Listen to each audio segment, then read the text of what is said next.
ഈ അടുത്ത് കഴിഞ്ഞൊരു ഇന്റർവ്യൂവിൽ പറഞ്ഞു വെച്ചൊരു സെന്റൻസ് അത് ഉറപ്പായിട്ട് എല്ലാരും ചോദിക്കും. ഞാൻ ഒരു ക്ലൂ തന്നിട്ടാണ് ഇവിടെ നിന്ന് അങ്ങോട്ട്. ഉത്തരം റെഡിയാക്കി വെച്ചോ. ഇന്റർവ്യൂക്ക് ഇങ്ങനെ അതറിയില്ലേ? അങ്ങനെ പറയല്ലേ. എന്താ ചോദ്യം? എന്താ ഇനി സൂപ്പർ സ്റ്റാർ പടം അഭിനയത്തിന് തൽക്കാലം വിട. ഡയറക്ടർ കുപ്പായം എടുത്തണിയാൻ ധ്യാൻ ശ്രീനിവാസൻ. ഞങ്ങളെല്ലാരും ഉണ്ട് അതിനകത്ത്. പിന്നെ ഇവരാണ് സൂപ്പർ സ്റ്റാർ. ആത്മാർത്ഥത എന്നൊക്കെ പറഞ്ഞ് തെളിയത് ശരിക്കും ഇവരാണ് സൂപ്പർ സ്റ്റാർ. ഇവരാണ് ഇവനും അവനും ഇല്ല. സോറി, ഇവനും അവനും ഉണ്ട്. ഞാനില്ല. എന്തായാലും ഞാൻ കാണൂല അതിനകത്ത്. നീ ഉണ്ടാവൂടാ. നിന്നെ ധ്യാൻ ഭയങ്കര ഇഷ്ടം. കൂടെ തന്നെ നിർത്തും. അതെ. പറ, സീരിയസ് ആയിട്ട് പറ. എന്ത് ഈ പടം?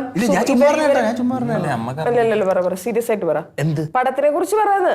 സൂപ്പർ സ്റ്റാർ ആരാന്നൊന്നും പറയണ്ട, ബാക്കി ഡീറ്റെയിൽസ് പറ. ബാക്കി ഇപ്പൊ അങ്ങനെ ഞാൻ ഏതോ ഒരു ഇന്റർവ്യൂല് ഞാൻ അങ്ങനെ ഒരു സംഭവം പറഞ്ഞു. ചർച്ചയാവുമല്ലോ. എന്നിട്ട് വേണം ഇനി ആലോചിക്കുക. ഈ പറയുന്ന സൂപ്പർ സ്റ്റാർ പറഞ്ഞിട്ടില്ല. അത് ഇത് എനിക്ക് മാത്രം അറിയാവുന്ന കാര്യമാണ് അല്ലേ? പക്ഷെ ഈ വിനീതേട്ടൻ ഇടയ്ക്ക് എപ്പോഴും പറഞ്ഞില്ലേ, ധ്യാൻ്റെ ഒരുപാട് കഥകളുണ്ട് മഞ്ജു, നല്ല കഥകളാണ്. പക്ഷെ അവൻ അതിൽ നിന്ന് പണിയെടുക്കണം. കഥയിൽ കൂടുതൽ നിങ്ങൾ തന്നെ ചോർത്തിയെടുത്തില്ലേ? ആണോ? ഒരുപാട് കഥകളല്ല, അത് ജീവിത കഥകൾ.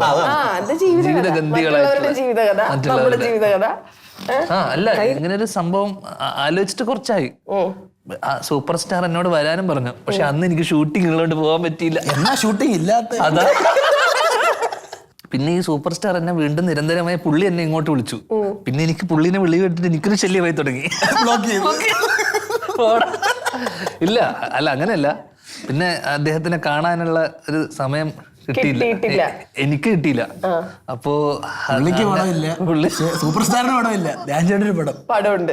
ഞാൻ സൂപ്പർ സ്റ്റാർ ആവുന്നുമില്ല. എന്തോ ഇങ്ങനെ നടക്കാതെ പോയിരിക്കും. ഈ മെയ് തൊട്ട് അങ്ങോട്ട് ഇനി അഭിനയത്തിന് ഒരു ബ്രേക്ക് ഇടാന്ന് പറഞ്ഞാൽ ശരിക്കും ഉള്ളതാണോ? May, June, July, August, September പടമുണ്ട്. പിന്നെ എല്ലാ കൊല്ലം മെയ് ഉണ്ടല്ലോ. മെയ് എന്ന് പറയാൻ അടുത്ത വർഷം ജീവിക്കണ്ടേ?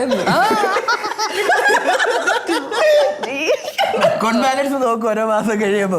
അടുത്ത പടം ചെയ്യണത് എല്ലാം അറിയാം. അത് കണ്ട പറഞ്ഞ് പഠിപ്പിച്ച് വിട്ടിട്ടുണ്ട്. അല്ല അങ്ങനല്ല, മെയില് ബ്രേക്ക് എടുക്കണം എന്ന് വിചാരിച്ചിരുന്നു. പക്ഷെ കഴിഞ്ഞ വർഷത്തെ കുറച്ച് പടങ്ങൾ ഇങ്ങനെ നമുക്ക് ആ ടാഗ് അങ്ങ് മാറ്റി കൊടുക്കാം. അടുത്ത ന്യൂസ് ആവൂല്ലോ, വീണ്ടും ന്യൂസ് ആവും. ഏത് മെയ്യാന്ന് അറിയില്ലെന്ന് കൊടുത്താൽ എല്ലാ വർഷവും മെയ് ഉണ്ടല്ലോ എന്ന് കൊടുക്കാതെ അല്ലേ? അത് ഒറ്റ പടമാണോ അതോ കണ്ടിന്യൂസ് കുറച്ച് പടം ഡയറക്റ്റ് ഒക്കെ ചെയ്തിട്ട് പിന്നെ അഭിനയത്തിലേക്ക് അങ്ങനെയാണോ? നീ ചുമ്മാ എല്ലാത്തിനും പിന്നെ നീ തന്നെ പറ. എന്നോട് ചോദിക്കണം. എന്നോട് ചോദിക്കണ്ടേ? ക്വസ്റ്റ്യൻ പേപ്പർ അവിടെ വരും. എന്താ ചോദ്യം? അല്ല, ശ്രദ്ധിച്ചില്ല. ഒരൊറ്റ പടമാണോ അതോ ഡയറക്ടറായിട്ട് 2-3 പടങ്ങൾ ചെയ്ത് പിന്നെ ബ്രേക്ക് എടുത്തിട്ട് വീണ്ടും പടം ഓടിയാലല്ലേ പിന്നെ 2-3 പടങ്ങളൊക്കെ കിട്ടും. ഞാനും പറഞ്ഞത്